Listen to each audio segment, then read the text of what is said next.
My name's Felicia. I am finishing up my undergrad. I'm a McGill student, and I'm also the founder and executive director of Sex and Self.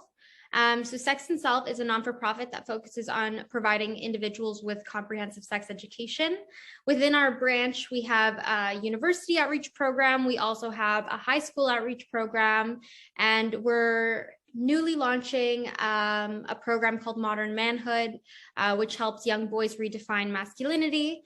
And basically our whole overarching goal and mission is to help individuals have a better relationship with sexuality and sex itself, and kind of bridge the gap because sex is so taboo and still so stigmatized even in Canada, really giving people the knowledge and the information that they need to have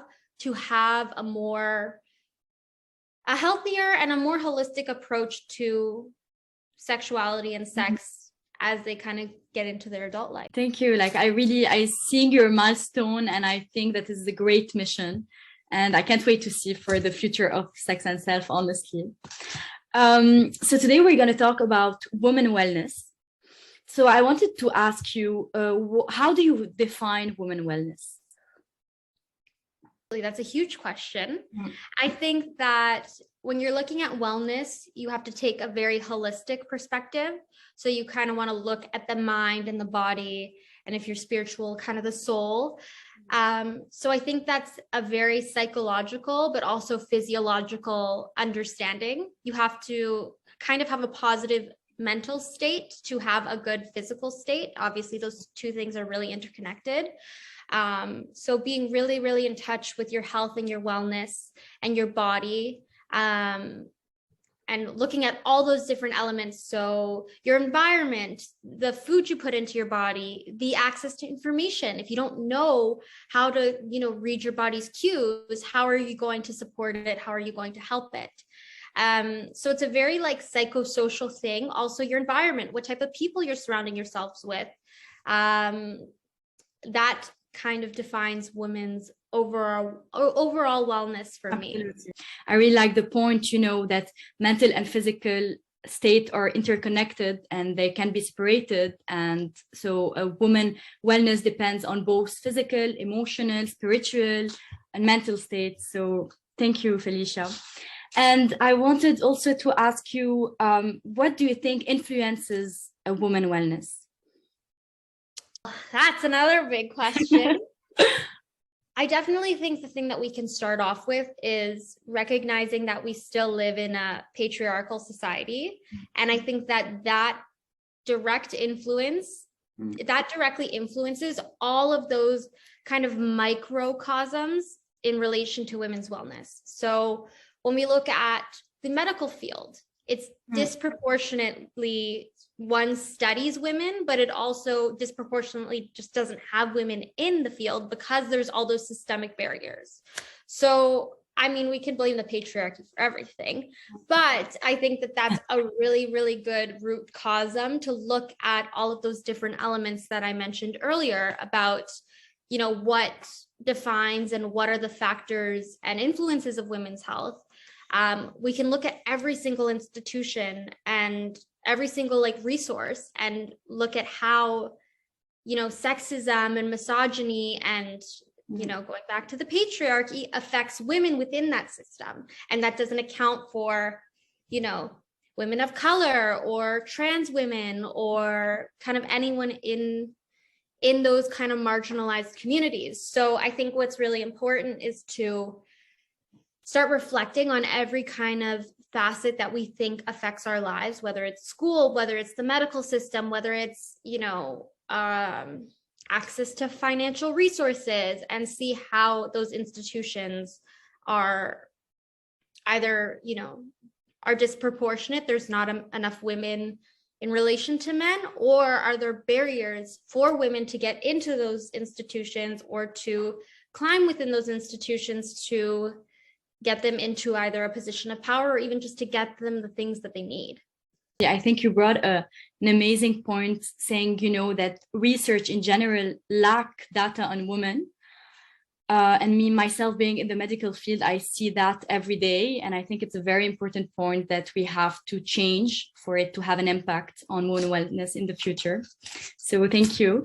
And so I think this question is a bit obvious, but why is it important? Why women wellness is important, in your opinion? I mean, there's a lot of ways you could go about that. I definitely think it's a way for us to fight against the system, a system that continuously oppresses us. And I talk from a really specific place of privilege when I say this, but you know, a system that always tries to bring you down or doesn't even give you the opportunities that men will have, or if there are the opportunities, there are so many barriers. So having, you know, a holistic and a very healthy relationship with your wellness is a way to fight that.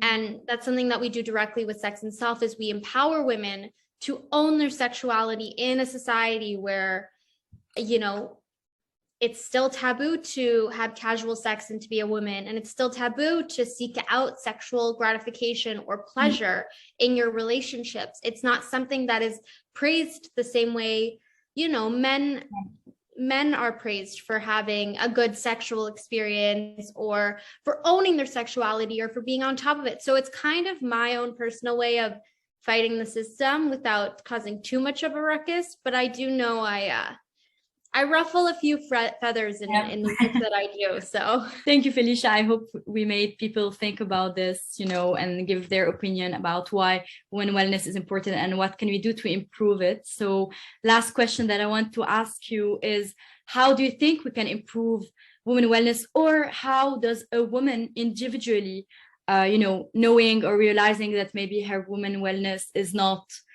top notch, how can she improve it? Absolutely. I think that I'm going to tie both of your questions together and say that you have to look introspectively and you have to look at yourself and say, how can I either one, improve my own personal wellness, or how can I improve the wellness of women in the institution or the environment that I'm in myself? So if you're a teacher and you're working at a school, you know, start asking the young girls, do you feel comfortable in your body? Do you have a good relationship with your body? Do you have a good relationship with food? That's a huge thing for women, especially young women battling eating disorders. If you're looking at yourself and you're trying to figure out, do I have a good relationship with my body and my, you know, my mental health and my physical health? Prompt yourself, say, am I achieving everything that I would like to achieve? Am I satisfied with the way my body is performing? Do you feel tired going up the stairs? Do you know, are you able to lift as heavy objects as you'd like to? And that's like a very superficial way of thinking about it, but you can also go and speak to a friend or a therapist and say, like, am I doing what's best for me? And if you're questioning, am I doing what's best for me? There's probably places for improvement. And ultimately, there's no, like, you know, person who's achieved every single thing that they want and their body is perfect. And just because you do good things for your body doesn't mean that you are a superwoman to illness. Like, you're still vulnerable to everything, especially now with COVID. You know, there's not going to be a perfect situation or a perfect outcome or a perfect philosophy on life that's going to get you where you need to be. There's always going to be ways to make it better and make it easier. And that gets quite overwhelming. So what I would honestly recommend for women who are just looking to better work on their own wellness is to just prompt those questions and start with really easy and small changes, because you don't want to overwhelm yourself and do things that are not sustainable with your lifestyle. So if you start working out 5 days a week, is that going to work with your schedule? Or if you start, you know, my favorite thing for women's wellness is to start practicing self-love and masturbation.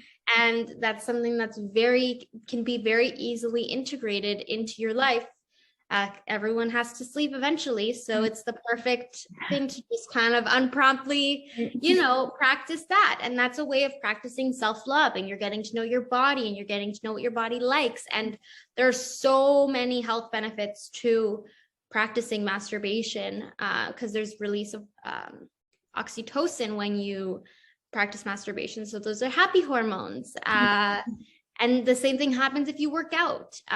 But there's also, you know, so many benefits to eating nutritious foods or going to therapy and talking about your mental health. So if you're asking yourself that question, how do I better my mental health, or how do I better my wellness?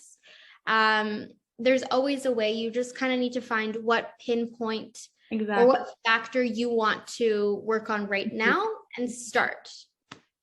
Thank you. Thank you so much, Felicia. That was a great talk. I really hope we inspired a lot of people, and that this conversation will lead somewhere and will lead to a change and will educate people, most importantly, about women wellness. So thanks a lot, Felicia, for being here and for representing Sex and Self.